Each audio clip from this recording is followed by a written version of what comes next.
આ છે vermi compost unit અને આ દેશી અળસિયાનું વર્મી કમ્પોસ્ટ યુનિટ છે. ખૂબ અળસિયા નીકળે છે. આ દેશી અળસિયું કમ્પ્લીટ દેશી અળસિયું. મોટું મોટું હોય, મોઢું મોટું હોય એટલે ખાવા વધારે ખાય, લાંબુ હોય, અળસિયું લાંબુ હોય, અળસિયું લાંબુ હોય અને એ વિઘટન કરવાની પ્રોસેસ હોય એ ઝડપી હોય. આ દેશી છે.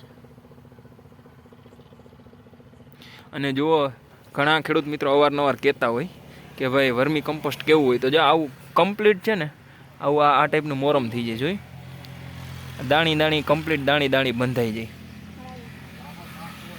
જો તમને હજી બતાવું,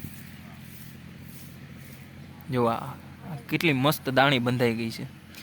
આ ખાતર છે એ છાણિયા ખાતર કરતાં 3 ગણું પાવરફુલ હોય. જો ખેડૂત મિત્ર તો એવું કહે છે આ ભાઈ 10 ગણું કામનું છે. આ જે 100 રૂપિયાનું લીટર પાણી નીચેનું મળે છે. હા, એટલે આ વર્મી વોશ કહેવાય ને, જે વર્મી વોશ નીચે પાણી નીકળે, એ નીચેથી પાણી નીકળે. નીકળે. હાલો જો આપને ખેડૂત મિત્ર એ બતાવે છે વર્મી વોશ. અને જો કેવું મસ્ત સ્ટ્રક્ચર બનાવ્યું છે. આ ખેડૂત મિત્ર 40,000 રૂપિયાનો ખર્ચો કરીને આ વસ્તુ બનાવી છે આખું. અને વર્મી વોશ નીકળે એના માટેની સિસ્ટમ વ્યવસ્થિત ગોઠવી છે. જો હમણાં નીકળશે. અને આમાં નીચે પથ્થર અને કાકરી અને રેતી નાખેલી છે, એટલે આને ગાળવું ન પડે, ઓરિજિનલ કમ્પ્લીટ આવે.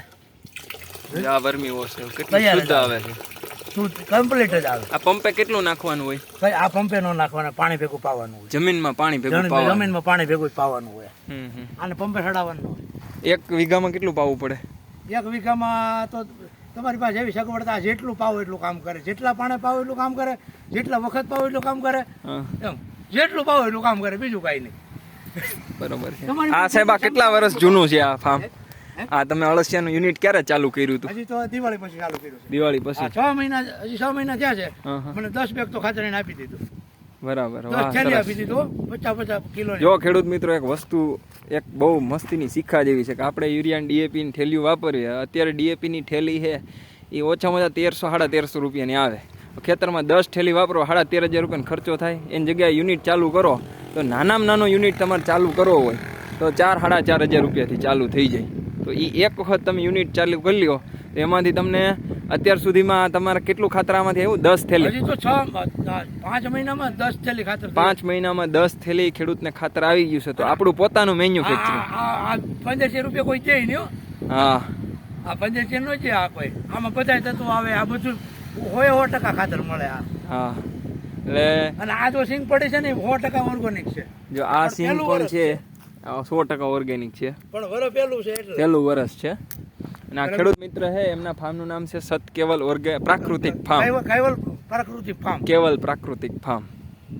એટલે આ રીતનું છે ખેડૂત મિત્રો. આપ પણ જો પોતાના ખેતરે આવી રીતે પોતાનું યુનિટ ચાલુ કરીને ખોટે ખોટો જે રાસાયણિક ખાતરનો ખર્ચો થાય છે એ ખર્ચો અટકાવી શકો છો. આ મગફળીનો મેં પોપટો ફોલીને ખાધો અને ખૂબ મીઠાશ છે એમાં. આ શું છે? દવા બનાવેલી છે. એટલે શેની છે દવાનું કંઈક નામ? દવાનું નામ 7 પરણી અર્ક છે. 10 પરણી અર્ક. 10 પરણી અર્ક છે. 10 પરણી અર્ક બનાવેલી. છોડ ઉપર છાંટવાથી જીવાતનો કંટ્રોલ થાય. બરાબર. પ્લસ જ આવો હોય. જો અહીંયા સુવિધા કેવી ગોઠવી છે આપણે? હા. અને કોઈ હાથ બગાડવાનો નહીં, કાંઈ નહીં. અહીંથી મોટર ચાલુ થાય, અહીં ભેગું બી હોય. બરાબર. જો ખેડૂત મિત્ર કેટલી સરસ સિસ્ટમ ગોઠવી. ત્યાંથી પાઇપ જમીનમાં દાટીને અહીંયા નીકળે એ પાણી. અહીંથી મોટર ચાલુ કરે એટલે અહીંથી આ ક્યારામાં પાણી જવાનું ચાલુ થાય. એને ભેગી દવાઓ બધી ખેતરમાં વહી જાય. હા, એમનું ખેતર કેટલા વીઘા છે કાકા? 10 વીઘાનો નંબર છે. 10 વીઘા. 5 વર્ષ 6 વર્ષ છે આ ખડનું. આ છે આપણે ઝીંજવો ઘાસ, બરોબર. અને બહુ મીઠું હોય, ગાયું ભેંસું બહુ ભાવે હોય. 6 વર્ષથી છે આની જગ્યાએ. આની આ જગ્યાએ 6 વર્ષથી જો કેટલું. અને કેટલું આ 6-7 ક્યારા જ છે. 4 ક્યારા છે. 4 ક્યારા જ છે. એક કેરો વ્યાઢી લે, પછી જો આ બીજો સ્ટેજ, આ ત્રીજું સ્ટેજ, તો આ વાઢવા જેવડો થઈ જાય ને ઓલો અત્યારે વઢાય છે. તો આ રીતે ખેડૂત પડે. હા નકર વાઢી રહ્યો પીળું પડી જાય. ખેડૂત મિત્ર આ રીતે જો ખાલી 500 અને દિવાળી પછી એક દાણો ખાતર કોઈ જાતનું આપ્યું નથી. આ તમારે- પાણી સિવાય કોઈ વસ્તુ આપી નથી. ગાય ભેંસ કેટલી છે ઘરે? ભેંસ રાખું છું, ગાય નથી રાખતું. એટલે એક કે બે? એક જ રાખું. જો એક ભેંસ હોય તેના માટે આખું વર્ષ આ મારી ઘરે ચાલે. મારી ઘરે ગોબર ગેસ પ્લાન્ટ છે, હા બરાબર છે. પછી જે ભેંસ મૂતરે એને ત્યાં નીચે ગોળો ફિટ કર્યો છે, એટલે એ ભરી લેવાનું. બરાબર. પછી એનું એવું આ ટ્રેક્ટરમાં ઘોડી બનાવેલી છે, અહીંનો માલ બીજી વાડીએ સપ્લાય થઈ જાય. બરાબર. તમે ઘેરે આવો તો તમને એમ થાય કે વાહ ભાઈ વાહ બનાવેલું છે, એવું બધું આયોજન પૂર્વક છે ખેતી. પણ હજી આપણે મહિના 6 થયા. ખેડૂત મિત્રો, જો આ રીતે આપણે ધગશ હોય એવું કહેવાય ને, કોઠાસૂજ હોય તો આપણે ગમે એ વસ્તુ કરી શકીએ અને ઓછા ખર્ચે રસાયણ મુક્ત ઓર્ગેનિક ખેતી કે પ્રાકૃતિક ખેતી કે અથવા ઓછા ખર્ચવાળી ઝેર મુક્ત. કેમિકલ નાખેલ નથી. હમ આ બસ દવા આવડ્યા અને પાણી સિવાય કાંઈ નહીં. તો ખેડૂત મિત્ર, એવું કહેવાય ને, મન હોય તો માળવે જવાય.